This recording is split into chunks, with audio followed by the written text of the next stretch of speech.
طارق مسعود کی آواز، طارق مسعود وائس۔ اس رات چند باتیں کہی جاتی ہیں۔ نمبر 1، اس رات میں قرآن نازل ہوا۔ نمبر 2، یہ نمبر آپ نے یاد، نمبر 2، اس رات قبرستان جانا چاہیے۔ نمبر 3، اس رات تقدیر کے فیصلے بولو ہوتے ہیں، پورے سال کا لکھا جاتا ہے۔ نمبر 4، اس رات کو نہانا دھونا چاہیے، غسل کرنا چاہیے۔ نمبر 5، وہ تو آخر میں بتاؤں گا۔ نمبر 5، حلوے مانڈے، حلوہ ولوا۔ نمبر 6، پٹاخے۔ نمبر 7، عبادت۔ یہ 7 چیزوں کے علاوہ بھی ہے کچھ؟ نہیں ہے نا 7 چیزیں؟ بھئی یہی 7 چیزیں ہیں؟ ہاں۔ نمبر 7، 15 شعبان کا روزہ رکھنا۔ اور کوئی چیز نہیں، وہ تو قبرستان جانے میں آ گیا نا۔ یہی چیزیں۔ تو اب ہم نمبر وار چلتے ہیں۔ پہلی بات تو یہ کہ اس رات قرآن نازل ہوا، یہ بھی کسی دلیل، مضبوط دلیل سے ثابت نہیں ہے۔ صاف طور پہ قرآن میں ہے انا انزلناہ فی لیلۃ القدر، ہم نے قرآن کو لیلۃ القدر میں نازل کیا۔ اور دوسری طرف قرآن میں آتا ہے شہر رمضان الذی انزل فیہ القرآن، رمضان وہ مہینہ ہے جس میں قرآن نازل ہوتا ہے۔ اور ہمیں حدیث سے بھی پتہ چلتا ہے کہ لیلۃ القدر کہاں ہوتی ہے؟ رمضان۔ تو پتہ چلا یہ کہاں نازل ہوا ہے؟ رمضان میں۔ بعض علماء نے کہا کہ وہ جو قرآن کی آیت ہے کہ انا انزلناہ فی لیلۃ مبارکۃ، ہم نے اس کو برکت والی رات میں نازل کیا ہے، تو اس سے مراد 15 شعبان ہے۔ کسی صحیح حدیث میں ایسا کوئی تذکرہ نہیں ملتا۔ تو اس سے مراد بھی کیا ہے؟ لیلۃ القدر۔ کیونکہ یہ جو تعویل کی جاتی ہے نا کہ آسمان دنیا تک لیلۃ القدر میں آ گیا اور پھر شب برات میں نیچے آنا شروع ہوا، یہ جب کوئی اس کے مقابلے میں مضبوط دلیل ہی نہیں ہے تو ایسی تعویل کرنے کی ضرورت کیا ہے؟ آپ کو سمجھ رہے ہو نا؟ تو قرآن صاف کہہ رہا ہے، کیونکہ جہاں آتا ہے نا مبارک رات میں نازل کیا، اس میں آگے آتا ہے فیہا یفرق کل امر حکیم، اس میں بڑے بڑے فیصلے ہوتے ہیں۔ اور ادھر سورہ قدر میں آ رہا ہے کہ ہم نے لیلۃ القدر میں نازل کیا اور اس میں فیصلے ہوتے ہیں۔ تو پتہ چلا یہ ایک ہی رات میں نازل بھی ہوا، فیصلے بھی اسی میں، اور وہ دونوں لیلۃ القدر ہیں، وہ دونوں 15 شعبان نہیں ہیں۔ تو بہت مضبوط دلیل ہے یہ۔ تو کسی مضبوط دلیل سے نہیں پتہ چلتا کہ 15ویں شعبان میں قرآن نازل ہوا۔ دوسرا مسئلہ تقدیر کے فیصلے، تو وہ بھی اسی سے حل ہو گیا۔ قرآن کہہ رہا ہے جس رات میں قرآن نازل ہوا اسی میں جبریل آتے ہیں، من کل امر، تمام کی قسم کے فیصلے۔ اصل میں تو ازل سے فیصلے ہو چکے ہیں، وہ تو ہو چکے ہیں، لیکن فرشتوں کو کام سونپ دیا جاتا ہے نا کہ ایک سال میں کیا کرنا ہے، تو وہ ہو چکے ہیں۔ یہ کہتے ہیں نا کہ اصل فیصلہ تو ہو گیا، اس پر عمل درآمد سے آپ اس کو تعبیر کر دیں۔ تو ابھی چونکہ یہ ٹاپک نہیں ہے تو میں صرف ٹو دا پوائنٹ بات کر رہا ہوں کہ وہ جو فیصلے کی رات ہے وہ بھی کون سی ہے؟ لیلۃ القدر ہے۔ تیسری بات کیا تھی؟ قبرستان جانا۔ تو قبرستان جانے کی جو حدیث پیش کی جاتی ہے کہ نبی صلی اللہ علیہ وسلم رات کو آہستہ سے 15 شعبان کی رات کو اٹھے، اور امی عائشہ بھی آپ کے پیچھے چلی گئیں، آپ نے جنت البقیع کے مردوں کے لیے مغفرت کی دعا کی اور آپ صلی اللہ علیہ وسلم واپس تشریف لے آئے۔ تو اس سے پتہ چلتا ہے کہ 15 شعبان کو کہاں جانا چاہیے؟ قبرستان جا کے مردوں کی مغفرت کی دعا کرنی چاہیے۔ اس پہ چند اشکالات ہیں۔ نمبر 1، یہ حدیث صحیح نہیں ہے، اور اس کی دلیل کیا ہے صحیح نہ ہونے کی؟ وہ میرا آڈیو بیان میں پوری سند اور اس کی راویوں کی پوری تحقیق میں نے پیش کی ہے۔ یہ حدیث صحیح نہیں ہے۔ لوگ کہتے ہیں فضائل میں ضعیف حدیث چلتی ہے، یہ فضیلت نہیں ہے، یہ مسئلہ ہے، یہ مسائل ہیں۔ فضائل کا مطلب ہوتا ہے ایک عمل حدیث سے ثابت ہے، اس کی فضیلت میں ضعیف حدیث پیش کرنے کی اجازت ہے، لیکن عمل ہی کو ثابت کرنا، تو یہ تو ایک پراپر عمل ہے نا کہ اس رات کو اٹھ کے قبرستان جانا عمل ہے نا۔ تو پہلے عمل کسی صحیح حدیث سے تو ثابت ہو نا، پھر اس کی فضیلت میں ہم 2-4 ضعیف بھی لگا دیں تو عمل ہی ثابت نہیں ہو رہا۔ تو پہلی بات یہ کیا ہے؟ یہ حدیث کیا ہے؟ ضعیف۔ دوسری بات، فرض کر لو یہ حدیث صحیح ہے، تو سوال پیدا ہوتا ہے اگر یہ عمل باقاعدہ سنت ہوتا تو صحابہ میں کسی نے تو یہ کام کیا ہوتا، کیونکہ صحابہ تو سنت پہ بہت حریص تھے۔ مشرکین مکہ یہ کہا کرتے تھے لو کان خیرا ما سبقونا الیہ، اگر یہ اسلام خیر کی چیز ہوتی تو صحابہ ہم پہ سبقت نہیں کرتے، خیر میں تو ہم آگے بڑھتے ہیں، جبکہ ہمارا نظریہ ہے کہ اسلام خیر کی چیز تھی تبھی صحابہ اس میں انہوں نے پہل کیا۔ تو ہم کہتے ہیں اگر اس رات کو قبرستان جانا سنت ہوتا تو ابو بکر جاتے، عمر جاتے، عثمان جاتے، علی جاتے، کوئی صحابی تو جاتا۔ ایک بھی روایت نہیں ہے کہ کوئی صحابی 15 شعبان کو، میرے علم میں نہیں ہے، کوئی ہے تو ریفرنس دے دے تو میں بتا دوں گا بھائی ہے، بھائی نکل آئی، مجھے ابھی تک نہیں ملی۔ کہ اس رات کو صحابہ کہاں گئے ہوں؟ قبرستان گئے ہوں. تو اگر اس حدیث کو فرض کر لیا جائے کہ یہ صحیح ہے تو پھر یہ نبی کی خصوصیت ہے, یہ پراپر سنت نہیں ہے. جیسے کہ حدیث میں آتا ہے آپ نے 2 قبروں پہ ہری شاخ گاڑ دی اور فرمایا کہ جب تک یہ شاخ ہری ہے ان کو عذاب میں تخفیف ہو جائے گی, لیکن کسی صحابی نے قبروں پہ شاخیں نہیں گاڑی. تو پتہ چلا یہ نبی کیا کی خاصیت تھی کہ اللہ نے آپ کو رحمت للعالمین بنایا, تو اللہ نے آپ کی برکت سے آپ کو بذریعہ وہی بتا دیا کہ یہ شاخیں گاڑ دیں گے تو ان میں عذاب میں کمی ہو جائے گی. لیکن یہ سنت نہیں ہے, تبھی ہم نہیں دیکھتے کسی امام نے کسی مجتہد نے فتویٰ دیا ہو کہ جا کے شاخیں گاڑو, صحابہ نے نہیں کیا. تو ہم اگر اس عمل کو سنت مان بھی لیتے ہیں تو صحابہ نے, پھر یہ نبی کی صحیح حدیث مان بھی لیتے ہیں تو یہ نبی کی خاصیت ہے, امت اس میں آپ کو فالو نہیں کرے گی. تیسری بات, فرض کر لو کہ یہ نبی کی یہ حدیث بھی صحیح ہے, یہ بھی فرض کر لو, حالانکہ غلط چیزیں فرض کر رہے ہیں آپ, لیکن فرض کر لو, فرض کرنے پر گورنمنٹ کی طرف سے کوئی پابندی نہیں ہے. اور یہ بھی فرض کر لو کہ نبی نے جو کیا ہے تو اب صحابہ بے شک نہ بھی کریں پھر بھی یہ سنت ہے.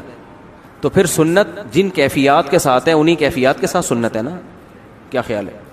پہلی بات, نبی زندگی میں ایک دفعہ گئے ہیں, آپ ہر سال جاتے ہو, تو آپ کو زندگی میں کتنی دفعہ جانا چاہیے؟ ایک دفعہ جانا چاہیے, ہر سال نہیں. تو 15 شعبان آپ کی زندگی میں 50 دفعہ آیا تو بس ایک دفعہ چلے جائیں آپ, کیونکہ نبی کی زندگی میں بھی کئی بار آیا مگر آپ گئے, 23 سال آیا نبوت کے بعد مگر آپ گئے ایک بار, تو ایک بار چلے جاؤ آپ.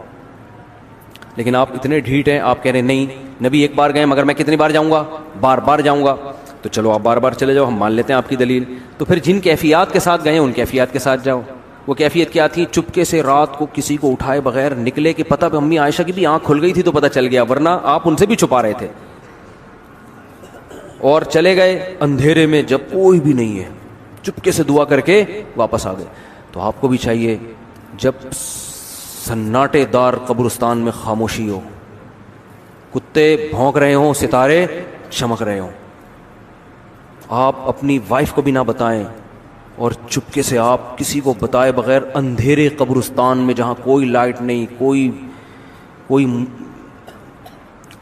وہ پھر وہ عجیب سی چیز ہو جائے گی, پھر وہ کوئی چیز نہیں ہے وہاں پہ آپ گئے اور وہاں سے آپ دعا کر کے جب واپس آنے لگے تو کل آپ کے لیے دعائیں ہو رہی ہیں. اتنا خوف ہو کا عالم وہاں پہ, آپ ڈر خوف سے آپ کا, کیونکہ اکثر لوگوں کے ساتھ یہ اتنا جگرا بہت کم لوگوں کا ہے کہ اندھیرے میں قبرستان میں جائیں اکیلے. اور اس زمانے کے قبرستان میں تو لائٹنگ کا تصور ہی نہیں تھا, بالکل دور دراز ہوتے تھے واقعی قبرستان.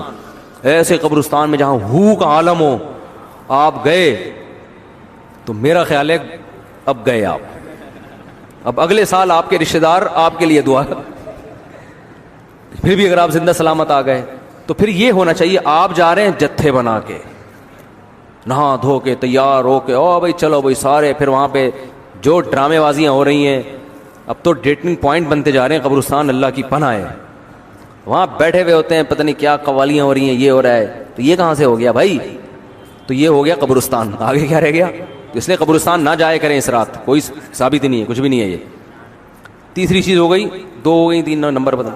نہانا, نہانے پہ بھی کوئی حدیث موجود نہیں ہے, اور ویسے بھی نہانا دھونا تہواروں میں ہوتا ہے, عبادت کی راتوں میں کوئی اس لیے نہا لے کہ میں صاف ستھرا ہو کے عبادت کروں گا, تو وہ تو اس رات کی خاصیت نہیں ہے نا, وہ تو کبھی بھی تہجد پڑھنا ہو نہا کے پڑھ لو, آپ لیلۃ القدر میں نہا لو. لیکن اسپیشل اس رات کی وجہ سے نہانا تو یہ ہوتا ہے تہواروں میں, اور تہوار اسلام میں دن کی روشنی میں ہوتے ہیں, رات کی روشنی میں. عیسائیوں کے تہوار ہوتے ہیں, ہندوؤں کے ہوتے ہیں, مسلمانوں کے نہیں ہوتے. عید الفطر, عید الاضحیٰ میں صبح صبح نہا دھو کے ہم نکلتے ہیں صبح. اسلام میں رات کو تہوار ہی نہیں ہے. کیوں نہیں ہے؟ رات کو توجہ گناہوں کی طرف جاتی ہے, شراب کباب کی طرف جاتی ہے, اس لیے اسلام اور تہواروں کو سیلیبریٹ کیا جاتا ہے نا, تہواروں کو میں خوشی منائی جاتی ہے, تو اسلام نے خوشی منانے کے لیے دن کا ٹائم دے دیا. اس میں پھر شراب کباب کی طرف توجہ نہیں جاتی, اور بتیاں جلا ہی نہیں سکتے آپ اس میں, ٹھیک ہے نا. دن میں آپ بتی جلاؤ گے نظر ہی نہیں آئے گی نا, تو تہوار دن میں رکھے ہیں, رات میں رکھے ہی نہیں اسلام نے, تو بتی کا خرچہ بھی بچے گا آپ کا, ٹھیک ہے نا. تبھی ہم کہتے ہیں جو 12 ربیع الاول رات کو بتیاں لگائی جا رہی ہیں اور اس کو عید بھی کہا جا رہا ہے, تو عید رات کو نہیں ہوتی, عید کب ہوتی ہے؟ دن میں ہوتی ہے, اور دن میں بتی نظر ہی نہیں آئے گی. تبھی عید الفطر, عید الاضحیٰ میں بتیاں جلاتے ہی نہیں ہیں لوگ. تو اس لیے اسلام میں یہ والا سیٹ اپ ہی ایسا رکھ دیا کہ بتی کا پہلے ہی لوڈ شیڈنگ سے مر رہے ہیں, ٹھیک ہے نا, ایسا سیٹ اپ بنا دیا اسلام نے. شراب کباب کی طرف توجہ نہیں جاتی. اسلام انسان تمیز سے نہا دھو کے مسجد میں نماز پڑھے گا, آئے گا, جلیبیاں کھائے گا, چلو بس یہ ہو جاتا ہے. تو تہوار دن میں ہوتے ہیں, رات میں نہیں ہوتے, اس لیے اس رات میں نہانا دھونا بھی کہیں ثابت نہیں ہے. اور حلوے مانڈے بھی خوشی کی رات کہا جاتا ہے, تو خوشی کی رات ایک تو حلوہ ثابت نہیں ہے, دوسرا یہ خوشی کی رات ہے نہیں. اگر اس کو بہت زیادہ فرض کیا جائے گا تو عبادت کی رات کہا جائے گا. وہ حلوہ کھا کے ویسے بھی عبادت نہیں ہو سکتی, حلوہ کھاؤ گے تو ٹن ہو جاؤ گے آپ, ٹھیک ہے نا. دماغ پہ میٹھا, جب بھی میں تو میٹھا کھاتا ہی نہیں ہوں, میں جب بھی دعوت میں جاتا ہوں لوگ مجھے میٹھا پیش کرتے ہیں, میٹھا شربت پیش کرتے ہیں, کھائیں نا, میں کہتا ہوں نہیں, کہتے ہیں کیا شوگر ہے, میں کہتا ہوں الحمدللہ شوگر نہیں. پھر کیوں نہیں کھا رہے بھائی, میٹھا کھاؤں گا ٹن ہو جاؤں گا میں, کیا فائدہ اپنے آپ کو, جب جو باڈی کو ضرورت تھی وہ ہمیں مل گیا ہے. اب یہ کھائیں گے تو باڈی کو کوئی فائدہ بھی نہیں ہے, اور خام خواہ کی ذہن کی فریشنس کی ایسی کی تیسی. ایک شربت کا گلاس آپ پی لو, آپ کو تھوڑی دیر میں سستی محسوس ہوتی ہے, تو 2 سیکنڈ کے 5 سیکنڈ کی لذت کے لیے میں 3 گھنٹے کی ٹینشن کیوں اٹھاؤں. ابھی میں ہنستا بولتا, دماغ میرا فریش ہے نا, آپ کے سامنے بیٹھا ہوا ہوں, فٹ فاٹ دماغ الحمدللہ چل رہا ہے, اور میں شربت پی کے آتا نا تو تھوڑا سا ہوتا, تو وہ 2 منٹ کی لذت تھی, اور پھر یا تو سونا ہو نا, آدمی نے کھائے سو جائے تو پھر تو ٹھیک ہے, لیکن وہ الگ اس کا نقصان ہے کھاتے ہی سو جانے کا. تو یہ عبادت کی رات بھی ہے اور حلوے مانڈے بھی, تو یہ کھوپڑی میں آنے والی بات نہیں ہے, عقل کے بھی خلاف ہے. اور تہوار وہ دن میں ہوتے رات میں نہیں ہوتے, اس کے بھی خلاف ہے کہ حلوے تو تہوار ہو گیا نا آپ نے. اور کیا رہ گیا, یہ شب برات کے فضائل پر بیان ہو رہے ہیں.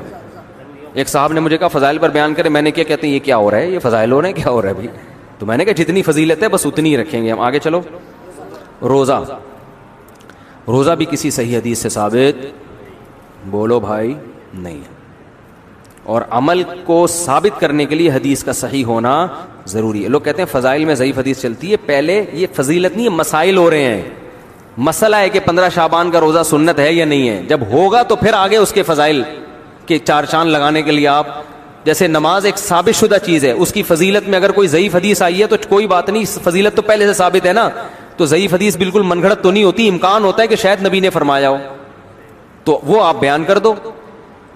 تو اب کیا مسئلہ ہے, تو 15 شعبان بھی ثابت نہیں ہے کا روزہ ثابت نہیں ہے. کوئی ایام 20 کے روزے پہلے سے رکھتا آ رہا ہے تو 13, 14, 15 کا وہ اس نیت سے رکھ لے, لیکن اس نیت سے نہیں کہ 15 کی شعبان کی الگ سے کوئی فضیلت ہے.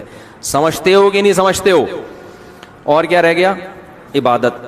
تو عبادت کے بارے میں احادیث جتنی بھی ہیں, میں نے آڈیو بیان میں سب کی سندیں پڑھ کر محدثین کا پورا ایک ایک راوی پر بحث کی ہے, وہ آپ سن سکتے ہیں. کوئی ایک حدیث بھی اس بارے میں صحیح موجود بولو نہیں ہے, کوئی ایک بھی ایسی نہیں ہے جس پر اعتماد کیا جا سکے.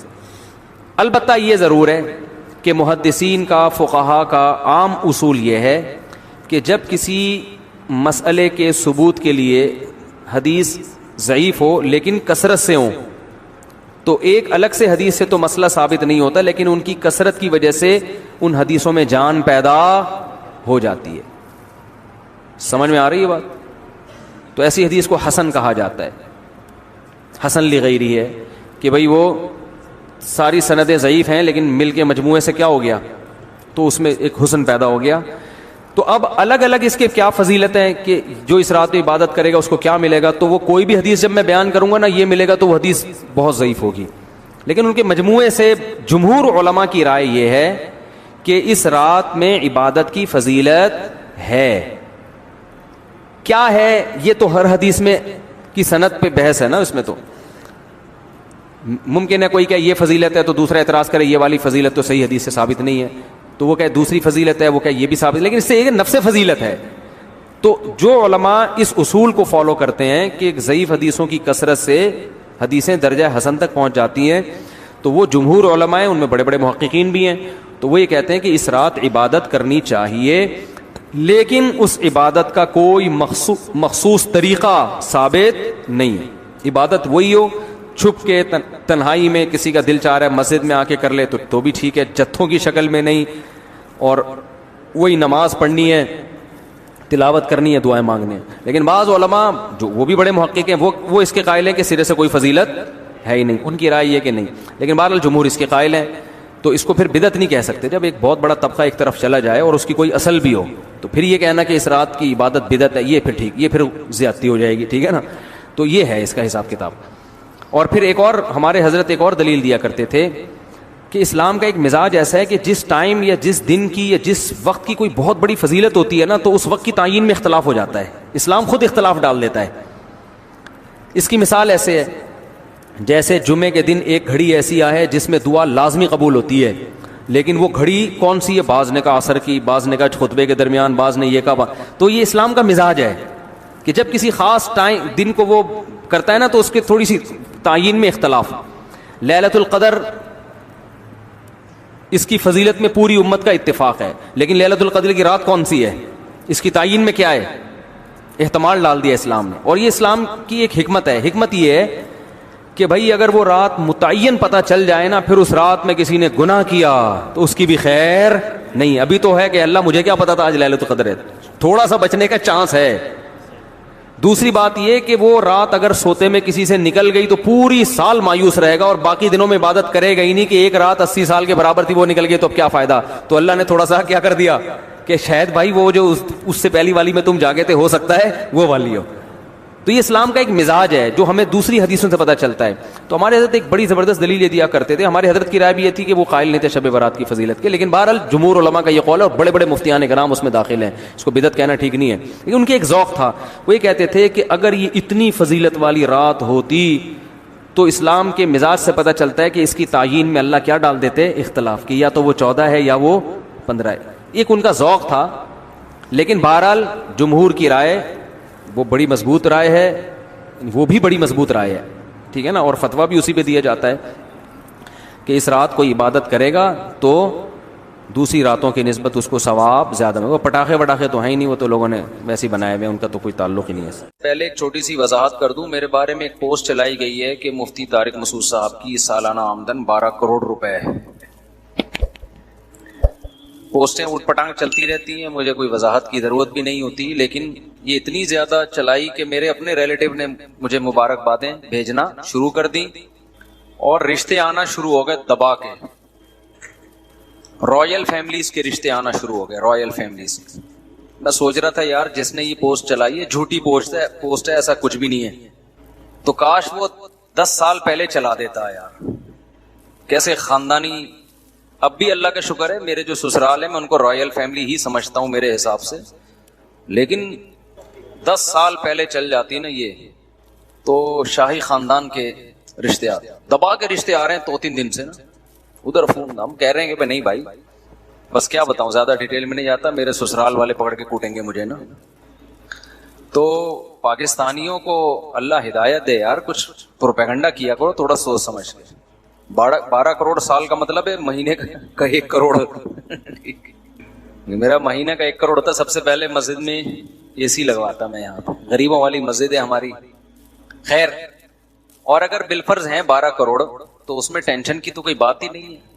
اگر بالفرض ہیں, اول نہیں ہے, حقیقت یہی ہے کہ نہیں ہے, یہ جھوٹی پوسٹ ہے. لیکن اگر 12 کروڑ کے بجائے 24 کروڑ ہو, 1 ارب بھی ہو, تو کسی کی ذاتیات پہ جانا, اس کے بارے میں پوسٹیں چلانا, یہ اتنا کما رہا ہے, پھر لوگوں کے کمنٹس, کوئی مبارکباد دے رہا ہے, کوئی برا بلا کہہ رہا ہے, کوئی کہہ رہا ہے ہمیں خوشی ہوئی, کوئی کہہ رہا ہے یہ دیکھو ان مولویوں کے چسکے دیکھو اتنے پیسہ کما رہے ہیں. تو یہ بہت ہی ایک گھٹیا سوچ ہے. پوسٹ چلانے والے نے تو جو بھی نیت تھی چلا دی, لیکن کمنٹ سے پتہ چلتا ہے کہ بھئی آپ اس پہ تبصرے کیوں کر رہے ہو. بولے بھائی اس کا ذاتی معاملہ ہے مفتی صاحب, اگر کسی سے چوری کر کے نہیں کما رہے, کوئی حرام نہیں کما رہے, تو 12 کروڑ کیا کتنے کمائے, 24 ہونے چاہیے. تو کچھ لوگوں نے نا یہ مولوی لوگ دیکھو, مولوی لوگ دیکھو, تو میں اس لیے اس کی وضاحت کر رہا ہوں کہ اگر کوئی کھا رہا ہے نا تو کسی کو کھاتا ہوا دیکھ کے اگر آپ کو ٹینشن ہو رہی ہے تو یہ اس کے لیے اتنا بڑا مسئلہ نہیں ہے کہ وہ کھا کیوں رہا ہے. آپ کے ساتھ مسئلہ زیادہ ہے کہ آپ کو کسی کو کھاتا دیکھ کے ٹینشن کیوں ہو رہی ہے, اور خاص طور پہ مولوی کو کھاتا دیکھ کے ٹینشن کیوں ہو رہی ہے. یہ بڑا مسئلہ ہے. لوگ مذہبی لوگوں کو خوش نہیں دیکھنا چاہتے, اسی سے پتہ چل جاتا ہے کہ آپ میں کتنا ایمان ہے. میں پھر بتا دوں وہ پوسٹ 100% غلط ہے, لیکن میرا مقصد ابھی اس کی تردید برائے تردید نہیں ہے, لیکن میرا مقصد یہ ہے کہ جو حاسدین ہیں کھل کے تو سامنے آ جاتے ہیں نا, ابے یہ دیکھو عیاشی, ابے یہ دیکھو عیاشی.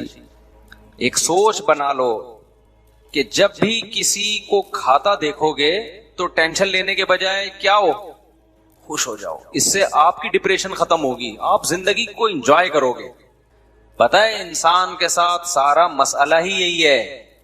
یہ جو ہم لوگوں کو ڈپریشن اور ٹینشنیں ہیں نا، اس لیے نہیں ہے کہ ہماری ضرورتیں پوری نہیں ہو رہی، یہ اس لیے ہے کہ ہم چاہتے ہیں کہ فلاں اتنا آگے نکل گیا تو ہم پیچھے کیوں ہیں، ہم کیوں نہیں کما رہے. ساری ٹینشن اس کی ہے. یہ کمپٹیشن ختم ہو جائے نا، ساری دنیا سکون میں آ جائے.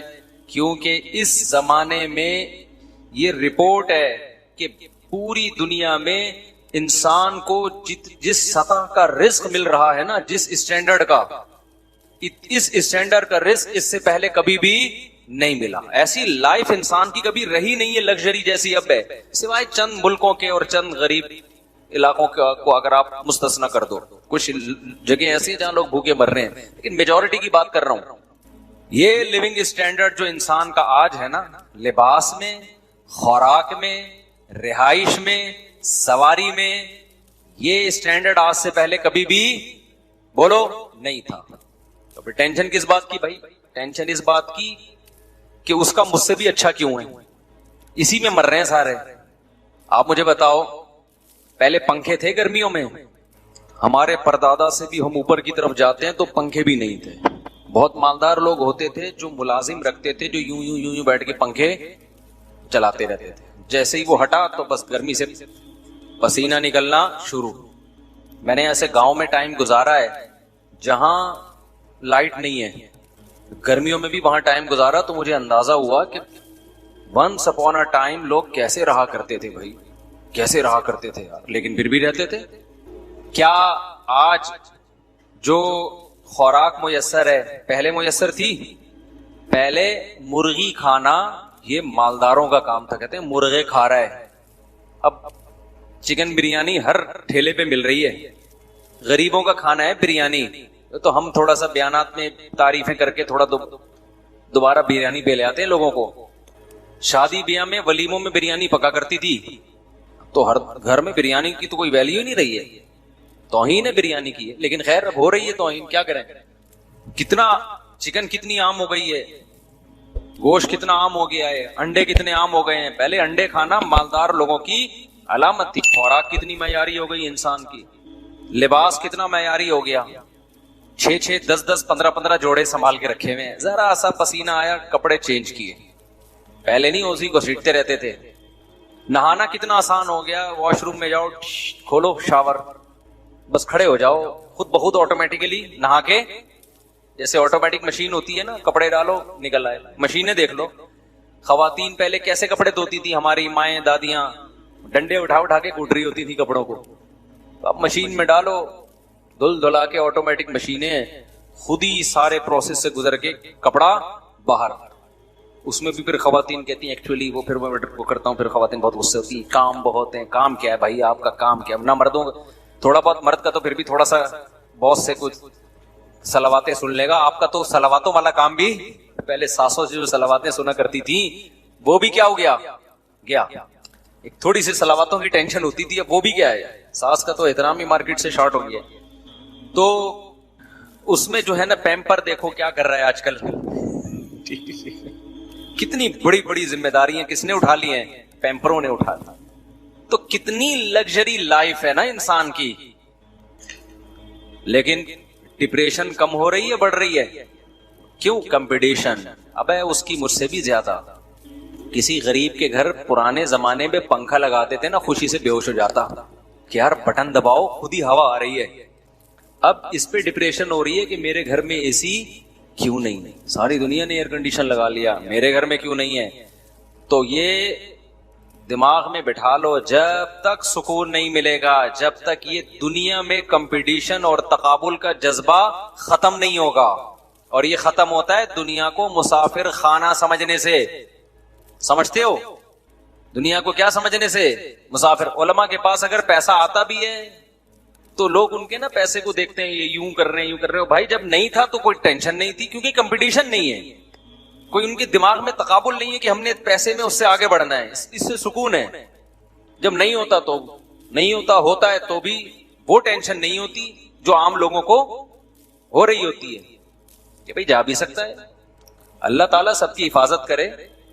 لیکن یہ جو کمپٹیشن کا جو دماغ میں کھوپڑی میں گھس گیا ہے نا, اس کو کھوپڑی سے کیا کرو, نکالو. اس کے بغیر زندگی میں سکون کے علاوہ سب کچھ ملے گا, سکون کے علاوہ سب کچھ, اس کو نکال دو.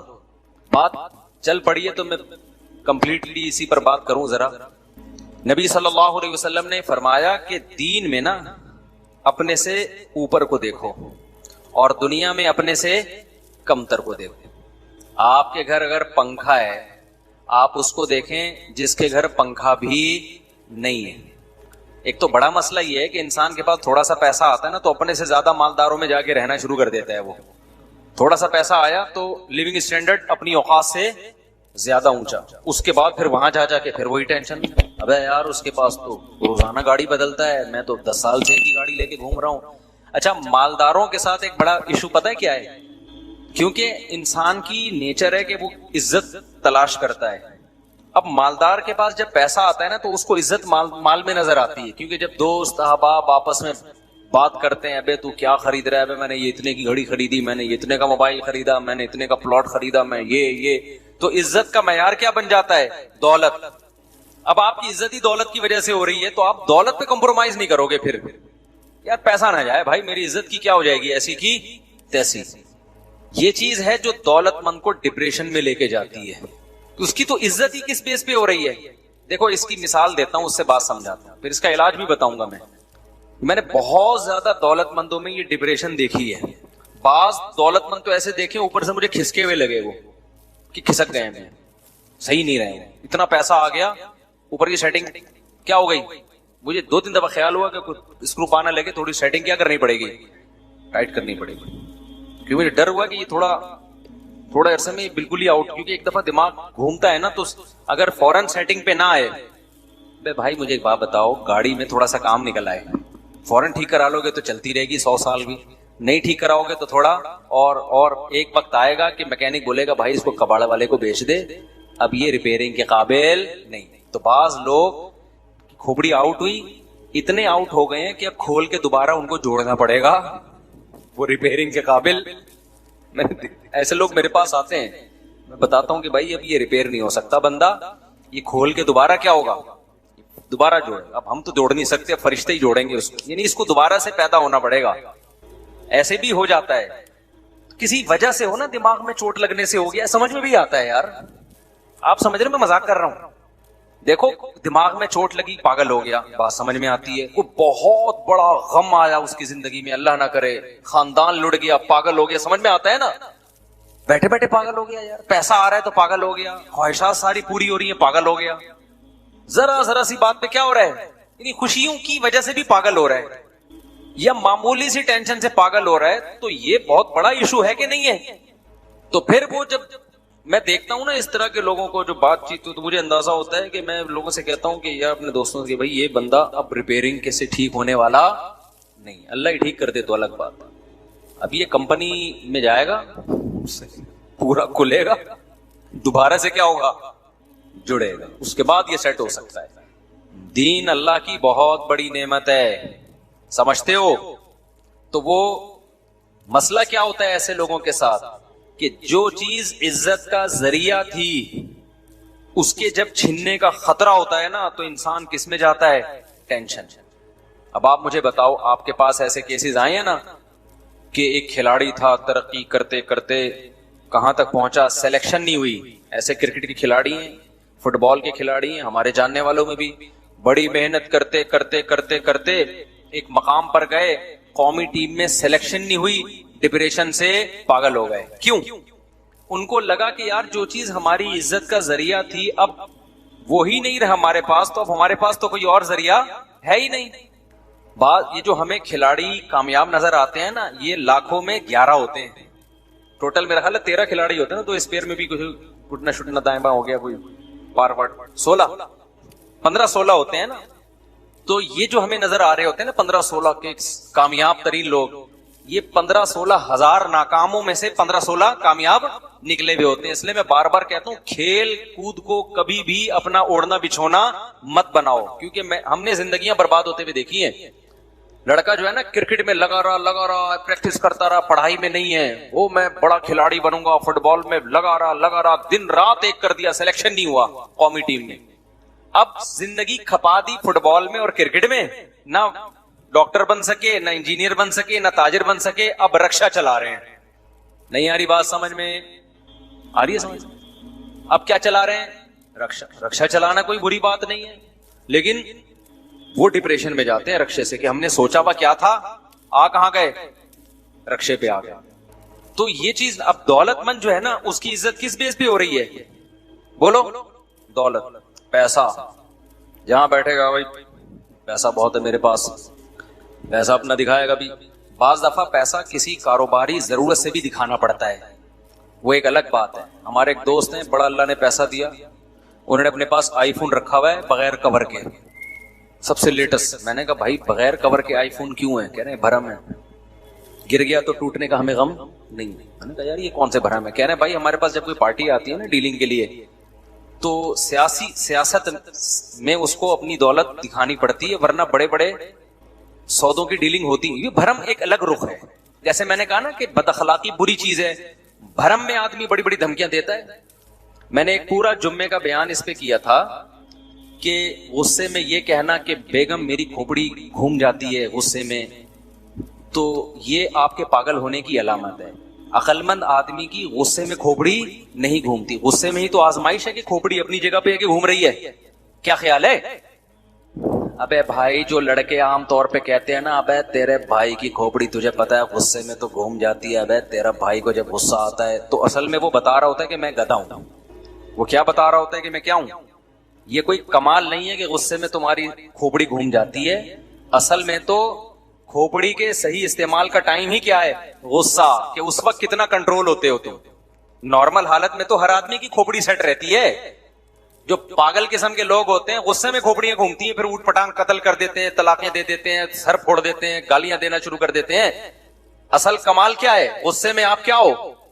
اپنے آپ کو کنٹرول میں رکھو. لہذا میں نے بتایا تھا کہ یہ ڈائلاگ کہ غصے میں میری کھوپڑی گھوم جاتی ہے, یہ ڈائلاگ آپ کے گدے ہونے کی دلیل ہے. یہ کبھی نہ بولا کرو کہ غصے میں تیرے بھائی کی کھوپڑی گھوم جاتی ہے. اس کا مطلب آپ خود بتا رہے ہو کہ میں کیا ہوں؟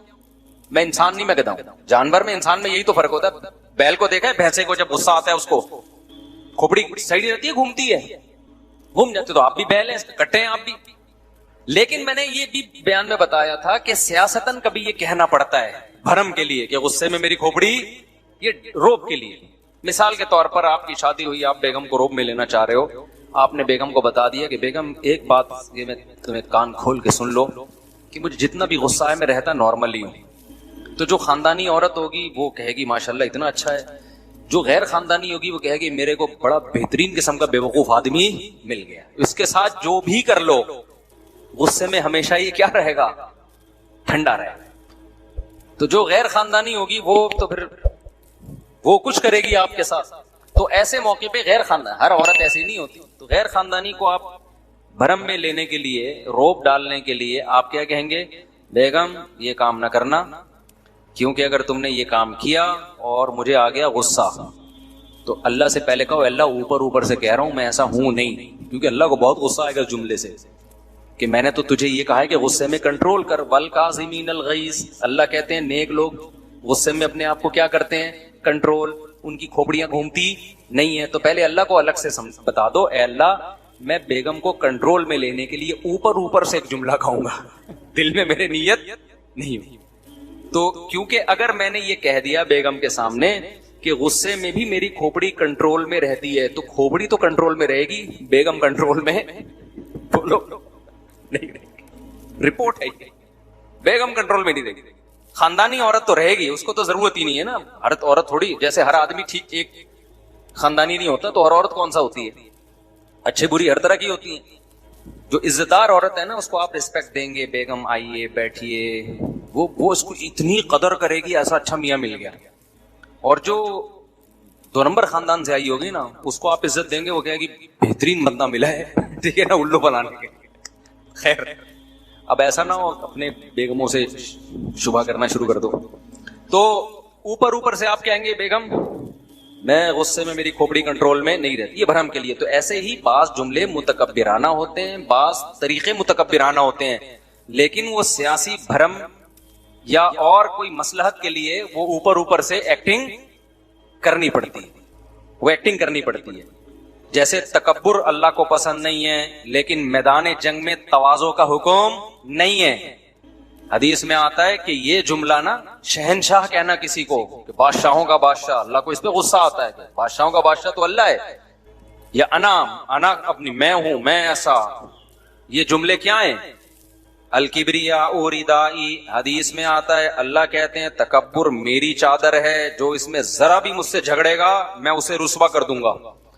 جس کے دل میں ذرہ برابر کبر ہوا، حدیث میں آتا ہے جنت میں داخل نہیں ہوگا. موسیٰ علیہ السلام سے بنی اسرائیل نے پوچھ لیا تھا کہ بڑا عالم کون ہے، انہوں نے کہا میں ہوں. حالانکہ صحیح بات تھی، لیکن اللہ کو آپ کا یہ انداز پسند نہیں آیا. اتنی سی بات حضرت موسیٰ نے کہہ دی تھی کہ میں بڑا ہوں عالم، اور بات بھی صحیح تھی، لیکن اللہ نے کہا کہ نہیں کہنا چاہیے تھا. کون بڑا ہے؟ اللہ. تو آپ بتاؤ جب اللہ کو اتنی سی بات پسند نہیں کہ میں بڑا عالم ہوں، تو اللہ کو یہ کہنا کہ میرے جیسا کوئی ہے ہی نہیں ہے بھائی، یہ تو بہت خطرناک ہو گیا نا. لیکن میدان جہاد میں حکم ہے متکبرانہ جملے بولو دشمن کے سامنے، جھوٹ بھی بولو. سفید بال ہیں کالے کر کے جاؤ، بڑھاپا چھپاؤ. 40 سال کے بعد بال کالے کرنا اسلام میں جائز نہیں ہے. مجاہد کو اجازت ہے میدان جنگ میں جا رہا ہے، سفید ہو گئے نا بال، کالے کر کے جا. ایسا نہ ہو دشمن تجھ سے جھاڑ پھونک دم کروانے کے لیے آ جائے کہ بابا ان کے پاس بابے بھی آئے ہوئے ہیں تو لڑ دو گے. پھر اسلام دین فطرت ہے نا، ہر چیز کو ایک موقع دیا ہے نا، کہ ایک موقع کی ایک چیز ہے نا. سارے سفید بال والے آرمی کے چیف آئے تھے وہ جامعۃ الرشید، تو چیف نہیں تھے وہ، کیا تھے، D J I S P. تو کسی نے کہا ان کے بال کالے ہیں یہ انہوں نے کالا کولا لگایا ہوا ہے. اب پتہ نہیں لگایا ہوا تھا کہ یہ اوریجنل تھے، واللہ عالم. تو ہمارے استاد نے کہا بھائی آرمی کا جو اتنا بڑا آفیسر ہو اس کو تو شریعت میں اجازت ہے بال کالے کرنے کی، تاکہ دشمن ملک جب دیکھیں تو بولیں یار ان کے فوجی کیا ہیں، ان پہ روپ بیٹھے.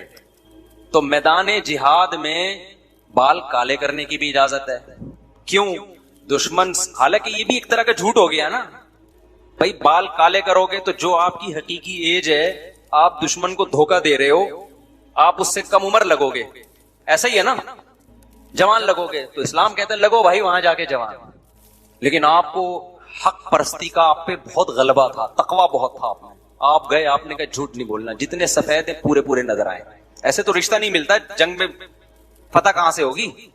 ابے آج کل جو لونڈے لپاڑے رشتے لینے جا رہے ہیں نا، پورے کالے کولے سے نہا کے جاتے ہیں. میں بتا دوں آپ کو، لڑکی والوں کو میں ہوشیار کر رہا ہوں، کیونکہ صحیح ٹائم پہ شادیاں نہیں ہو رہی ہیں، اور جب صحیح ٹائم پہ شادی نہیں ہوتی تو بڑھاپا جلدی آتا ہے.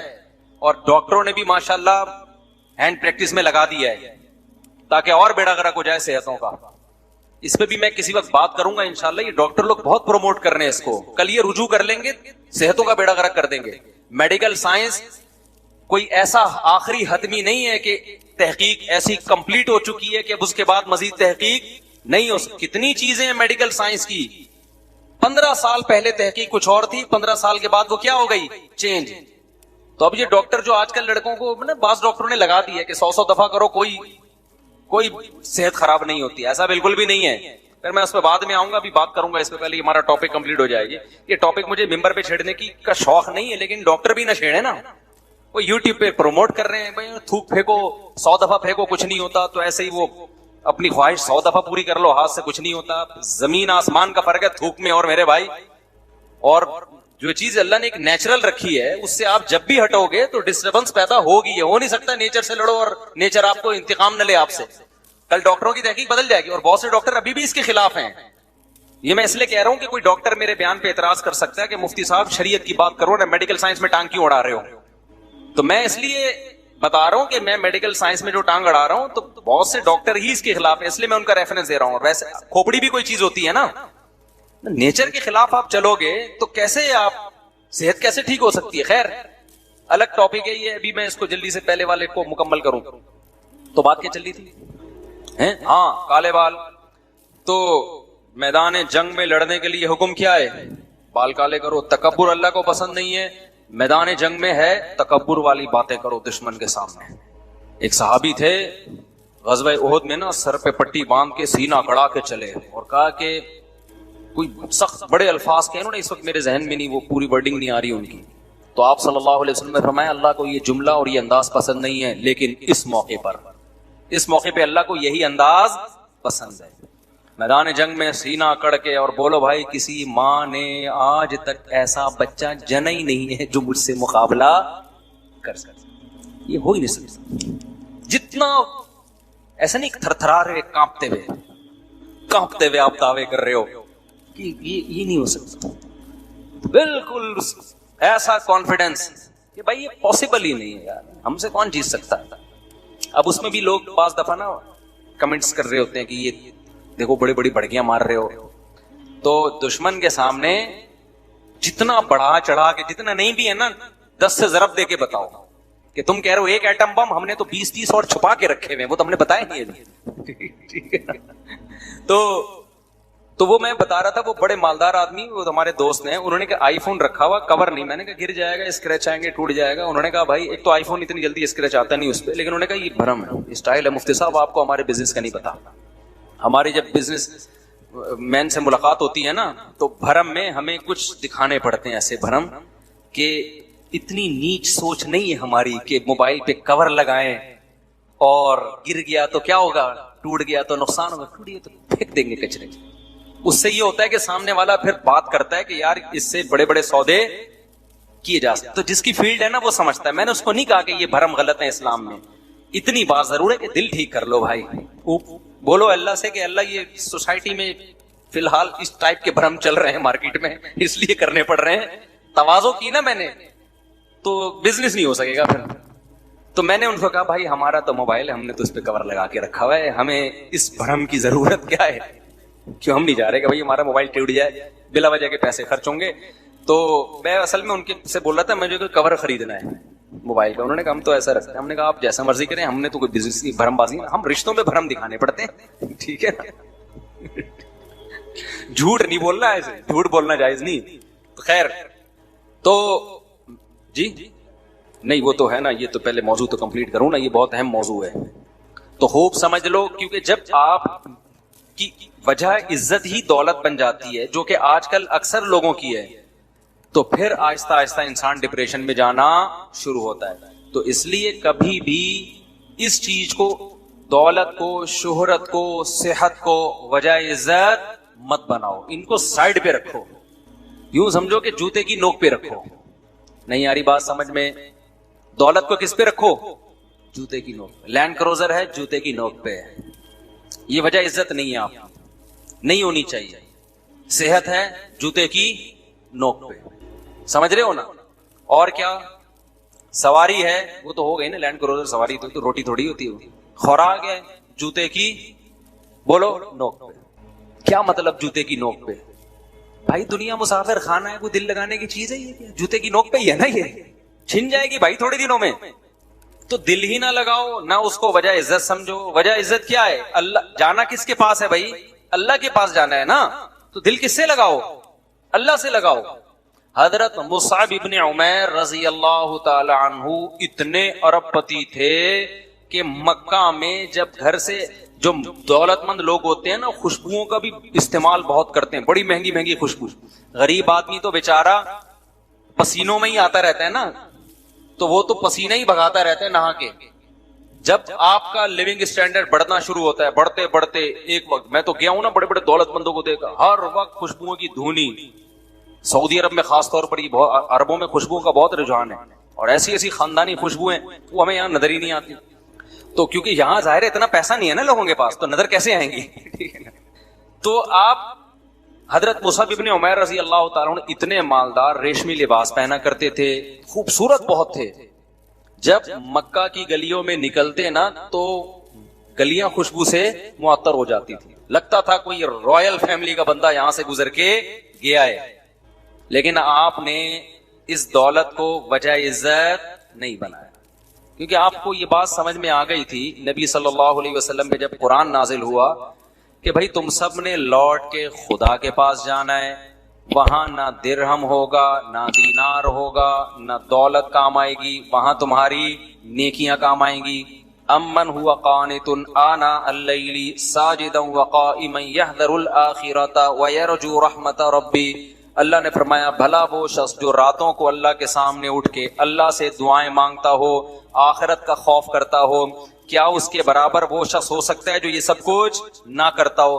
اتنی قرآن کی آیتیں، ہر جگہ عمل عمل عمل. کہیں بھی دولت کی فضائل بیان نہیں کیے گئے قرآن میں کہ دولت کی وجہ سے تم اللہ کی نظر میں بڑے بن جاؤ گے. اگر کسی کے پاس دولت ہے بھی تو وہ صدقہ خیرات کر کے تو بن سکتا ہے، ایک نیک عمل ہے نا. صرف دولت نہیں بنا دے گی اس کو اللہ کی نظر میں بڑا. اتنا زیادہ اس مضمون کو قرآن نے بیان کیا، یہاں تک کہ مشرکین مکہ ان کا یہ خیال تھا کہ دولت اتنی ویلیویبل چیز ہے کہ نبوت بھی دولت مند کو ملنی چاہیے. تو نبوت ایک مسکین پیغمبر کو کیوں ملی ہے، غریب پیغمبر کو کیوں ملی ہے؟ اتنا ان کے دماغوں میں دولت کا تصور بیٹھ چکا تھا، جو آج بھی یہی ہے. تو قرآن نے کیا کہا؟ اہم یقسمون رحمت ربک، نبوت اللہ کی رحمت ہے، اس کے ٹھیکیدار تم تھوڑی ہو، تو ہم ہیں، ہم جس کو چاہیں گے دیں گے. تو اللہ نے دولت مند کو چھوڑ کر عرب میں جو سب سے غریب اور مسکین تھے نا، ان کو نبوت کے لیے سلیکٹ کیا. یہ ساری چیزیں مصعب ابن عمیر بولو دیکھ رہے تھے کہ اللہ کی نظر میں اصل کیا ہے؟ عمل ہے. تو جب ایمان لے آئے نبی صلی اللہ علیہ وسلم پہ، ظلم شروع ہو گئے آپ پر. جب نبی نے ہجرت کی، آپ نے بھی ہجرت کی. ہجرت کی وجہ سے سارا بزنس کیا ہو گیا؟ ٹھپ، تباہ و برباد ہو گیا. انصاری کے حوالے کر دیا نبی نے کہ بھائی ان کا تو ساری جائیدادیں وہاں رہ گئی ہیں، اب تم ان کی کفالت کرو. پھر غزوہ احد میں مسلمانوں کو شکست ہوئی، مصعب ابن عمیر اس میں شہید ہو گئے، جان دے دی اللہ کا. اب آپ بتاؤ ان لوگوں کو دولت چھیننے سے ڈپریشن ہوگی؟ نہیں، کیونکہ انہوں نے وجہ عزت کس کو بنا لیا تھا؟ عمل کو. عمل کبھی نہیں چھن سکتا انسان سے جب تک خود ہی بدعمل نہ بنے. دولت تو بھائی آپ چاہ رہے ہوتے ہو کہ نہ چھنے، پھر بھی کیا ہوتی ہے؟ چھن جاتی ہے. کہتے ہیں نا، شاعر نے کتنا زبردست شعر کہا ہے، تو شاہوں کو گدا کر دے، گدا کو بادشاہ کر دے، اشارہ تیرا کافی ہے گھٹانے اور بڑھانے کو. بڑے بڑے بادشاہوں کو بھکاری بنا دیتا ہے اللہ تعالیٰ. کتنے واقعات ہیں. اور بڑے بڑے بھکاریوں کو اچانک کیا بنا دیتا ہے؟ بادشاہ بنا دیتا ہے. تو مصعب ابن عمیر رضی اللہ تعالیٰ عنہ نے قربانی دی، غزوہ احد میں شہید ہو گئے. کفن نہیں تھا پہنانے کے لیے. آئی بات سمجھ؟ کیا مالدار شہزادوں کی طرح زندگی گزارنے والے صحابی، بہت خوبصورت بھی تھے. عام طور پہ جب دولت ہوتی ہے نا تو چہرے پہ ایک رونق بھی آ جاتی ہے. بہت خوبصورت تھے.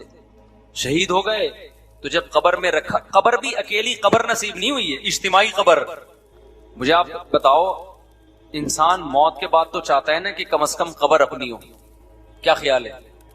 قبر بھی نہیں بھائی، قبر بھی کیا ہے؟ آج بھی غزوہ احد میں پوری ایک اجتماعی قبر ہے. نبی نے زیادہ تر کو اسی ایک قبر میں دفن کیا. تو جب ان کو لٹایا تو کفن ہی پورا نہیں آ رہا. سر ڈھانپتے ہیں تو پاؤں کھل جاتے ہیں، پاؤں ڈھانپتے ہیں تو سر کھل جاتا. یہ غربت کا عالم کہ وہ صحابی رسول جو شہزادوں جیسی زندگی گزارا کرتے تھے، موت کے بعد، شہادت کے بعد کفن میسر نہیں ہے. تو نبی نے حکم دیا بھائی سر پہ کپڑا ڈال دو اور پاؤں پہ گھاس پھوس ڈال دو، گھاس ہی کفن کے طور پہ پہنائی جائے ان کو. اب آپ مجھے ایک بات بتاؤ، اگر مصعب ابن عمیر وہی شاہی زندگی اختیار کیے رکھتے، آج میں ہم ممبر سے حضرت مصعب ابن عمیر کا نام لے رہے ہوتے؟ بولو نا. کچھ بھی نہیں، وہ پیسہ آیا تھا ان کے پاس، خوب عیش و عشرت میں زندگی گزرتی، اس کے بعد دنیا سے چلے جاتے، ختم. اور دولت مند کو موت کا غم غریب سے کئی گنا زیادہ ہوتا ہے. غریب کو پتا چل جائے نا تجھے کینسر ہو گیا ہے، چلو یار نکلنے کا، خود ہی اللہ میاں نے نکال. میں تو خودکشی کا سوچ رہا تھا، اللہ میاں نے کیا خیال ہے؟ زیادہ ٹینشن نہیں ہوتی اس کی، چلو یار ثواب بھی ملے گا سوچنے. وہ ایک بڑے بزرگ کا واقعہ، مجھے پرانے واقعات یاد رہ جاتے ہیں، نام یاد نہیں رہتے، کہ وہ ان کی نا اس کی دکان تھی. یہ شیرے نہیں ہوتے حکیموں کے معجون، پہلے یہ علم طب میں مسلمانوں نے بڑی ترقی کی تھی حکمت میں. تو بڑا کروڑ پتی وہ حکیم تھے. تو ایک بزرگ ان کے پاس گئے اور انہوں نے بولا کہ تمہارا دل تو انہی بوتلوں میں اٹکا ہوا ہے، ان شیروں میں ساری چپکنے والی چیزیں، تمہاری جان کیسے نکلے گی؟ وہ جان کیسے نکلنے پر پتہ نہیں مجھے لطیفہ کیوں یاد آ جاتا ہے. وہ ایک ماں نے بچی سے پوچھا اپنے، بیٹا جان کیسے نکلتی ہے؟ اسکول میں تمہیں کیا پتا ہے جان کیسے نکلتی ہے؟ انہوں نے کہا جان کھڑکی سے نکلتی ہے. ماں حیران ہو گئی, کھڑکی سے کیا ہوں؟ کہتی جب آپ گھر پہ نہیں ہوتی نا پڑوسن آتی ہے, جب آپ گھر پہ نہیں ہوتی, جیسے ہی آپ بیل بجاتی ابو کہتے ہیں جان کھڑکی سے نکل جاؤ. تو بچے بڑے ہوشیار ہوتے ہیں, ان سے بچ کے رہا کریں. ٹھیک ہے, تو ان نے بزرگ نے ان حکیم سے کہا, کوئی عطر فروش تھے یا عطار تھے واللہ عالم, ان سے کہا کہ تمہاری جان کیسے نہیں ہوگی, جیسے سب کی نکلتی ہے. انہوں نے کہا نہیں بھائی, تمہاری تو ایک ایک بوتل میں قیمتی خمیرے تھے نا, قیمتی اور سارے چپکنے والے دوائیں حکیموں کی ساری معجون اور خمیرے اس ٹائپ کے ہوتے ہیں. انہوں نے کہا تمہاری کیسے نکلی؟ انہوں نے کہا میری تو ایسے نکلے گی. لیٹے چادر اوڑھ کے لیٹ گئے, جب انہوں نے چادر ہٹائی تو انتقال کر گئے. یعنی عمل کر کے بتا دیا ہمیں, ہمارے جانے میں کوئی ٹینشن نہیں ہے, ان کا وقت آ گیا ہوگا. تو اللہ نے پھر ان کو توبہ کی توفیق دی. برائیوں میں پڑے ہوئے تھے کہ بھائی یہ تو واقعی ہم تو اس دولت, ہم تو ان بوتلوں میں اٹکے ہوئے ہیں. غریب آدمی میرے بھائی جب مرے گا ایک رکشا اس کو یاد آ رہا ہوگا کہ یہ میرا رکشا تھا, یہ میرے بچے چلائیں گے, اتنا ہے نہیں کہ جائیداد میں ڈیوائیڈ ہو سکے. ٹھیک ہے نا, ایک ایک پہیا بھی نہیں آئے گا. اب یہی ہے کہ میں کون سا گیس چھوڑ کے جا رہا ہوں, اس میں چلانا ہوگا بچے چلا لیں گے, نہیں چلانا ہوگا تو جیسے ہمیں بھی اتنے سال ہم نے بھوکے پیاسے گزار دیے تو بچے بھی کیا کریں گے, ایسے ہی گزار دیں گے. تو بڑے آرام سے چلا جائے گا. نبی صلی اللہ علیہ وسلم جب دنیا سے جا رہے تھے تو حضرت فاطمہ رضی اللہ عنہا جو آپ کی بیٹی تھی وہ بار بار کیا کہتی تھی, واہ کرب ابتا, ہائے میرے باپ کا درد. نبی صلی اللہ علیہ وسلم کو بہت زیادہ بخار کی تکلیف تھی. اوعکو کما یوعکو رجلان, نبی نے فرمایا جتنی ایک عام شخص کو بخار میں تکلیف ہوتی ہے مجھے اس کی دگنی ہوتی ہے. اللہ تعالیٰ نے نبی صلی اللہ علیہ وسلم کو وفات کے وقت بیماری کی ڈبل تکلیف دی تاکہ آپ کے آخرت میں درجات بلند ہو جائیں. گناہ تو ہوتے نہیں ہیں تو اللہ اپنے محبوب لوگوں کو بعض دفعہ تکلیف میں ڈالتے ہیں کہ اب ساری تکلیفیں ختم ہو رہی ہیں تو اب دنیا میں زیادہ تکلیف دے دو تاکہ اور آپ کا درجہ بلند ہو جائے. تو حضرت فاطمہ جب نبی صلی اللہ علیہ وسلم کو بخار میں دیکھا نا, شدید تکلیف میں, تو کیا فرمایا, واہ کرب ابتا, ہائے میرے باپ کا درد. تو نبی نے کیا فرمایا, لا کرب علی ابیک بعد الیوم, اے فاطمہ آج کے بعد تیرے باپ پر کوئی تکلیف نہیں آئی, یہ آخری تکلیف ہے. اس کے بعد اب قیام ہمیشہ کبھی بھی تیرے باپ پہ کوئی تکلیف, کوئی جسمانی تکلیف نہیں آئے گی. تو جو نیک لوگ ہوتے ہیں نا, موت کے وقت ان کو ایک تسلی ہوتی ہے, تسلی ہوتی ہے. ہمارے حضرت مفتی رشید احمد صاحب رحمہ اللہ تعالیٰ بڑھاپے کے وقت میں نا موت کو بہت یاد کرتے تھے اور فرماتے تھے بس ابھی دنیا سے جانے والے سید الانبیاء محمد صلی اللہ علیہ وسلم سے ملاقات ہوگی, سارے بزرگان دین سے ملاقات ہوگی. اچھا ان بزرگوں سے نبی سے محبت ہوگی تو موت کا یہ جانے کا ایک خوشی بھی ہوگی نا. جن کو فنکاروں سے یا اداکاروں سے ایکٹروں سے محبت ہے ان کو تو یہ بھی غم, یہ بھی خوشی نہیں, کیونکہ ان سے ملاقات پتہ نہیں کدھر ہوگی ان کی. محبت خدا کی قسم بہت بڑی نعمت ہے, بہت بڑی نعمت. عمل سے زیادہ ویلیو شریعت میں محبت کی ہے کہ آپ کو محبت کس سے ہے. دیکھو کچھ لوگ برائی سے بچتے ہیں, عادت ہوتی ہے ان کو بچنے کی, برائی سے نفرت نہیں ہوتی ان کو, ویسے ہی بچ رہے ہوتے ہیں. اس سے بہتر وہ ہے جو برائی سے نفرت کرتا ہے اگرچہ برائی اس سے ہو جاتی ہے, یہ پھر بھی اس سے بہتر ہے. یہ نہیں کہ آپ نفرت کر کے برائیاں کرنا شروع کر دیں, میرا مطلب کمپیئر کرنا ہے. دل کی عمل کی ویلیو شریعت میں جسمانی عمل سے زیادہ ہے. محبت کرنا, نفرت کرنا یہ جسمانی عمل ہے, دل کا عمل ہے, دل کا عمل ہے. تو اسلام یہ کہتا ہے کہ جس سے محبت ہوگی نا قیامت میں ہوگے اسی کے ساتھ, اگرچہ بدعملی کی سزا کھانے کے بعد ہوگے, لیکن اگر محبت نہیں ہے تو پھر اس کے ساتھ نہیں ہوگے آپ, چاہے کتنی نیک عمل کر لو. نہیں آ رہی بات؟ تو نیک لوگوں سے محبت, پیغمبروں سے محبت, صحابہ سے محبت, محدثین فقہا سے محبت, یہ حل کی چیز نہیں ہے. آج ہمارا جو ایک لبرل طبقہ ہے نا اس کا بڑا مسئلہ بدعملی نہیں ہے, اس کو کافر سے محبت مسلمان سے زیادہ ہو گئی ہے. وہ کہتے ہیں یار کاش ہم امریکہ میں پیدا ہو جاتے, یار گوروں والی لائف ہوتی ہماری. اگرچہ وہ جمعہ بھی پڑھتے ہیں, سمجھ رہے ہو, ٹوپی بھی پہنتے ہیں, عید کے دن نہاتے بھی ہیں, عمل کے لحاظ سے مسلمان ہیں, لیکن ان کی سوچ کیا ہے کہ کامیاب کون ہے؟ انگریز کامیاب ہے, محبت اس سے ہے, یہ زیادہ برباد ہے. اور ایک ہے پیدا امریکہ میں ہوا, سارے اسٹائل انگریزوں والے, دل کہتے ہیں کاش میں مکہ مدینہ میں پیدا ہو جاتا یار, کاش میں اسلامی ملک میں پیدا ہو جاتا. کہاں پیدا ہو گیا, برائیوں میں لگ گیا. اور لگا ہوا ہے برائیوں میں، لیکن اس کی سوچ کیا ہے کہ کاش ایسا نہ ہوتا. خدا کی قسم یہ دوسرا پہلے سے اللہ کی نظر میں افضل ہے. ابے کیا ہو گیا، کیوں سمجھ میں نہیں آ رہا؟ بات کھچڑی پک گئی ہے بیان کی، کہاں سے لے کے چلے تھے ادھر ادھر. ہم نے کون سا کوئی ایم اے اسلامیات کا پیپر دینا ہے؟ اچھی بات ہے، جتنی ہو جائے اچھا ہے نا. سمجھ رہے ہو کہ نہیں سمجھ رہے؟ ہمارے حضرت کا ایک اور واقعہ سناتا ہوں. ہمارے حضرت کی جو زمینوں سے آمدن آتی تھی نا، تو حضرت بہت بڑا حصہ بھی پورا مجھے یاد نہیں، 1/3 تھا 2/3 تھا، کتنا وہ سارا صدقہ کر دیتے تھے. تو ایک دفعہ حضرت کو خیال ہوا کہ میں ایسا کرتا ہوں 2/3 صدقہ کر دیتا ہوں، 1/3 اپنے پاس رکھ لیتا ہوں. یعنی پہلے 1/3 رکھ رہے تھے، پوری مجھے اسپیسیفک کیلکولیشن یاد نہیں ہے. تو کیونکہ ہمارے حضرت کے بہت سارے مریدین ہیں جنہوں نے یہ واقعہ سنا ہوگا تو وہ میری کریکشن کریں گے کہ بھائی اتنا نہیں، وہ اتنے فیصد تھا. تو بھائی اصل واقعہ مجھے یاد رہ گیا، وہ مقدار یاد نہیں ہے، تو وہ پہلے ہی بتا رہا ہوں، مقدار کم زیادہ ہو سکتی ہے. تو حضرت نے ارادہ کیا کہ میں 2/3 کیا کرتا ہوں صدقہ اور 1/3 اپنے پاس رکھوں گا. لیکن حضرت کہتے ہیں مجھے خیال آیا کہ 1/3 اگر میں نے رکھا اور اس کو بیچ کے آمدن کم ہوئی، تھوڑے دنوں کے بعد کچھ مالی حالات آنا شروع ہوئے، تو مجھے خیال ہوا ہوگا کہ یار وہ جو میں نے 2/3 کیا کاش نہ کرتا. آئی بات سمجھ میں؟ تو نیکی کر کے خوشی کے بجائے دل میں کیا ہوگی؟ ندامت. یہ دل کیا ہو رہا ہے؟ خراب. یہ جو دل ہے نا کہ یار کاش میں یہ نیکی نہ کرتا، یہ زیادہ برائی ہے. فرمایا کم نیکی کر لو، کم صدقہ کر لو. اور کم ہمارے حضرت کا کم ہمارا بہت زیادہ سے زیادہ تھا، وہ تو کم کر لو تاکہ بعد میں یہ ہو کہ کاش زیادہ کر دیتا. نہیں آئی بات؟ اتنا صدقہ کر لو کہ بعد میں ندامت ہو، یار کیسا کنجوس ہے، تھوڑا زیادہ کر لیتا. یہ زیادہ اچھی حالت ہے دل کی، بجائے اس کے کہ زیادہ کر کے بعد میں ندامت ابے یہ میں نے کیا کر لیا یار. نیکی کر کے شرمندگی کرنا، یہ نیکی نہ کر کے شرمندہ ہونے سے زیادہ برا ہے. نہیں آئی بات؟ حالانکہ عملی لحاظ سے اگر زیادہ صدقہ کرتے تو زیادہ ثواب ملے گا نا، اور کم صدقہ کرنے میں کم ثواب. لیکن وہ کہہ رہے ہیں دل کی حفاظت، دل میں نیکی کی چاہت اور رغبت، یہ زیادہ امپورٹنٹ ہے.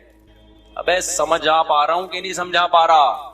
تو یہ میں آپ کو بتا رہا ہوں کہ اسلام میں دل کے عمل کی ویلیو آپ کے ظاہری اعمال سے زیادہ ہے. بعض لوگ اسلام سے محبت کرتے ہیں، چل نہیں رہے ہوتے اسلام پہ، تمنا ہوتی ہے کاش اسلام پہ چلتے. یہ زیادہ بہتر ہیں ان لوگوں سے جن کو اسلام سے محبت نہیں ہے، کلچر کی وجہ سے چل رہے ہیں. کہہ رہے ہیں یار مجبوراً پیدا ہو گئے، کیا کریں، ختنے بھی کٹنگ بھی ہو گئی اور شادی وادی بھی ہو رہی ہے، اب کلچر ہے، کیا کریں. ایکچولی بس ہو گئے تو ٹھیک ہے، ٹوپی پہن لیتے ہیں، جمعے کے دن سب نہا رہے ہیں تو چلو ہم بھی کیا کریں. سب آپ زیادہ ڈیٹیل میں نہیں آتا تو چلو ہم بھی نہا لیتے ہیں، چلو بقرعید پہ سب جانور کاٹ رہے ہیں، ہم بھی کیا کر لیتے ہیں، کاٹ لیتے ہیں. ہے تو جاپان میں پیدا ہوتا کتنا اچھا تھا یار. ایسی ترقی یار، چاند پہ پہنچ، جاپانی تو نہیں پہنچ رہے، امریکن پہنچ رہے ہیں، رشین پہنچ رہے ہیں، اور ہو سکتا ہے جاپانی بھی پہنچ رہے ہو، لیکن میرے جہاں تک مجھے معلومات ہیں اس میں امریکہ اور رشیا آ گئے ہیں. تو کاش یہ ہو جاتا. تو میرے بھائی یہ بہت ڈینجرس چیز ہے. آپ کا دل جس کے ساتھ ہے نا، اللہ قیامت کے دن آپ کو شمار اسی کے ساتھ کرے. دنیا میں بھی ہے نا، دیکھو دنیا میں آپ کی بیگم آپ سے کہتی ہے آپ بہت اچھے ہیں، میں رہوں گی آپ کے ساتھ، لیکن وسیم آپ سے بھی زیادہ اچھا مجھے کون لگتا ہے؟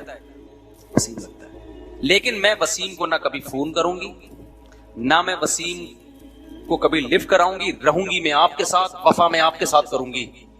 شوہر میرے کون ہو؟ آپ. تو آپ میں غیرت ہوگی، تھپڑ مار کے بولو گے جا بھائی تو کس کے ساتھ جا، وسیم کے ساتھ ہی جا. اور دوسری طرف وہ بیوی ہے جو ٹوٹ کے محبت کرتی ہے آپ سے، لیکن آپ کی اطاعت نہیں کرتی. ویسے تو جہاں محبت ہوتی ہے اطاعت بھی ہوتی ہے، لیکن میں کمپیئر کر رہا ہوں نا کہ اتنی محبت نہیں ہے کہ اطاعت کرے، لیکن محبت ہے. آپ نے کہا کہ میرا دوست وسیم کا تھی، وسیم کا نام بھی نہ لینا میرے سامنے. مجھے کسی غیر مرد کا نام بھی زہر لگتا ہے. میرے باپ نے مجھے آپ کے حوالے کیا. یہ اس زمانے کی بات کر رہا ہوں جب باپ حوالے کیا کرتے تھے. مثال تو اس پرانے زمانے کی ہے. لوگ کہتے ہیں کس قسم کی مثالیں دے رہے ہیں، باپ حوالے کہاں کرتا ہے، فون کر دیا جاتا ہے ابا کو میں پہنچ گئی ہوں، ٹھیک ہے نا، ابا کو بتا دیا جاتا ہے ہو گئی ہے شادی. آپ کہیں گے ایسا تو نہیں ہو رہا. ابے کبھی ہمارے پاس بیٹھو ہم بتائیں گے. یہ جو بہت سی شادیاں آج کل ہوتی بھی نظر آ رہی ہیں تمبو، یہ فیک تمبو ہیں. اصل میں پہلے ایسے کیسز بہت آ رہے ہیں، پہلے ہو چکی ہوتی ہے، پکڑی جاتی ہے، ابا کو بتاتی ہے کہ ہم نے شادی کر لی. ابا کہتے ہیں عزت کا جنازہ نکلے گا، بیٹا ایک ہماری خوشی کی خاطر تمبو لگا کے دوبارہ سے کر لو. سب جگہ نہیں ہو رہا کہ بدگمان ہو جائیں، جو بھی تمبو جائے وہاں آپ انکوائری کرنا شروع کرتے ہیں پہلے ہو گئی تھی یہ جھوٹی موٹی کا ہو رہا ہے، لیکن ہو ایسا بھی شروع ہو گیا ہے. خیر، تو دل کی جو حفاظت ہے وہ عمل سے زیادہ ہے. آپ حج کرنے گئے، خیال ہے یار کدھر آ گئے، ٹینشن میں آ گئے یار، نہ آتے اچھا تھا بھائی، دیکھا اللہ معاف فرمائے، ایسے بھی ہوتا ہے بعض بات. اب آ گئے ہیں تو مجبوری ہے یار، پورا قافلہ آیا ہوا ہے، بھاگ بھی نہیں سکتے یہاں سے. اس سے بہتر ہے نہ آتے اور دل یہاں اٹکا ہوا ہوتا ہے. نہ کرتے حج اور سوچتے کاش میں کہاں چلا جاتا حج میں. سمجھتے ہو کہ نہیں سمجھتے؟ ایک تو نیچرل، ایک تو قدرتی طور پہ تکلیف ہوتی ہے نا حج میں، وہ تکلیف تو فطری ہے، وہ تو اس لیے کہ تاکہ ثواب ملے. کوئی وہاں سوئٹزرلینڈ تھوڑی ہے جو آپ انجوائے کرنے جا رہے ہو، وہ تو نیچرل ہے. لیکن یہ خیالات آنا کاش میں نہ آتا. مجھے یاد ہے بچپن میں میری جب 7-8 سال عمر تھی، شدید گرمیوں کے روزے تھے، تو میرے بڑے بھائی نا مجھے منع کر رہے تھے روزہ نہ رکھو. انور میں ہمارے ریلیٹو رہتے تھے، اس وقت کراچی کی بسیں بڑی خطرناک تھیں. میرے بھائی منع کر رہے آج روزہ نہ رکھو، میں نے رکھ لیا روزہ. 8 یا 10 سال میری ایج ہوگی. اب روزہ رکھ کے ہم انور میں نا وہ 4K پتہ نہیں 4J ٹائپ کی بس تھی کوئی، وہ نہیں پٹ پٹی سی بسیں ہوتی تھیں، بھری ہوئی ہوتی تھیں، اس میں بیٹھ گئے ہم. اب جا رہے ہیں نیول کالونی ہاکسبی روڈ کی طرف. مجھے روزہ لگنا شروع، اور بس میں تو الٹی بھی آتی ہے، عجیب سی طبیعت. 11 بجے کا ٹائم ہے، میں بار بار بولوں کاش میں روزہ نہ رکھتا، کاش میں روزہ. میرے بڑے بھائی نے ایک دفعہ برداشت کر لیا. میں نے کہا کاش یار آج میں روزہ نہ رکھتا. بھائی صاحب نے برداشت کر لیا، بچہ ہے بھائی. دوسری دفعہ پھر میں نے کاش یار میں روزہ نہ رکھتا. مجھے یہ واقعہ یاد رہ گیا. ہو سکتا ہے میرے بڑے بھائی صاحب کو یاد نہ ہو. اب میں کھڑکی کے پہ بیٹھا ہوا ہوں سیٹ پہ، بھائی صاحب نے میرا خیال کیا اس کا روزہ ہے، بچہ ہے، تو اس کو کھڑکی والی نا تاکہ ہوا آتی رہے. بہت بڑی نعمت ہے کراچی کی بسوں میں ہوا کا، وینٹیلیشن کا کوئی انتظام. اچھا اس میں بھی آتی ہے، ادھر سے نکلتی کہیں سے بھی نہیں ہے بس میں. تو پھر تیسری دفعہ میں نے کہا کاش، انہوں نے کہا چپ کرو، ایسے ڈانٹ لگائی. بولے یا تو رکھتے ہی نہیں، اب رکھ لیا تو ثواب کیوں ضائع کر رہے ہو بھائی اپنا بیٹھ کے، یا تو رکھتے ہی نہیں اور رکھ لیا ہے تو پھر بار بار کاش میں. یہ تو اس سے تو نہ روزہ ملے گا، نہ ٹینشن ہی ٹینشن ہے، ثواب بھی نہیں ملے گا. تو وہ واقعہ مجھے یاد رہ گیا کہ بھائی واقعی جب آپ نے رکھ لیا ہے تو یہ کہنا کہ کاش میں نہ رکھتا، اس سے بہتر واقعی یہ کہ نہ رکھتے اور سوچ ہوتی کاش میں رکھ لیتا. کیونکہ مجھے فرض تو نہیں تھے نا. فرض روزے میں آپ کے پاس آپشن نہیں ہے کاش میں نہ رکھتا یا رکھتے، تمہارے باپ کو بھی رکھنا پڑے گا. وہ تو فرض نفل کی بات، میرے لیے تو نفل تھا وہ. تو حقیقت میں بات بالکل ٹھیک ہے کہ وہ عبادت جسے کرنے کے بعد ندامت ہو کہ کاش میں نہ کرتا، اس سے بہتر ہے عبادت نہ کرتے اور تمنا ہوتی کہ کاش ہم کر لیتے. تو یہ بات آئی کہاں سے جو اصل چل رہی تھی؟